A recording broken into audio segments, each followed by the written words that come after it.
Saya rasa itu satu kenyataan yang sangat malang, ya, yang sangat tidak patut dikeluarkan oleh seorang pemimpin.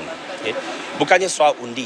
Ini bukan soal undi nak kita dapat consolidate undi China ataupun undi India. Ini satu kenyataan yang menyakitkan hati rakyat Malaysia. Sama ada pilihan raya atau tidak, ini sepatutnya tidak patut dikeluarkan oleh mana-mana pemimpin politik.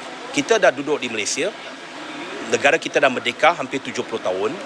Kita sepatutnya meraihkan semua rakyat kita sebagai anak Malaysia. Okay. Walaupun kita ada pelbagai keturunan, pelbagai kaum, pelbagai agama. Okay.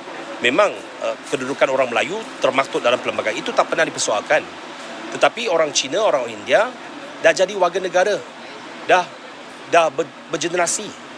Saya ni generasi ketiga dah. Saya tak ada tempat di negara Cina. Okay. Kalau pergi Cina, saya kena pakai pasport Malaysia. Jadi tempat saya, negara saya ialah Malaysia. Jadi apabila kenyataan seperti itu dikeluarkan, dia menyakitkan hati warga negara Malaysia daripada pelbagai keturunan. Saya rasa orang Melayu biasa pun tak suka kenyataan seperti ini. Mengapa nak diasing-asingkan? Kita cakap pasal bersatu.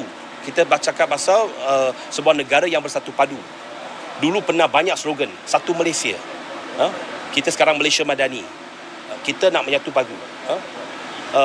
Kita punya rukun negara. Semuanya nak menyatu padukan rakyat. Jadi saya amat kecewa dengan kenyataan yang dikeluarkan. Okay? Saya tak lihat itu sebagai satu bantuan kepada kita dari segi undi. Okay? Tetapi lebih kepada satu penghinaan kepada warga negara Malaysia yang berketurunan Cina dan India.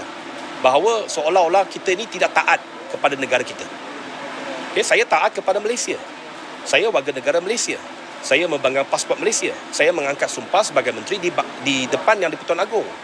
Jadi apa lagi yang perlu dipersoalkan? Kesetiaan saya kepada negara. Jadi itu yang saya harap, bahawa rakyat boleh menilai kalau inilah fikiran mereka, inilah minda mereka, di mana negara akan pergi sekiranya mereka diberikan mandat. Okey.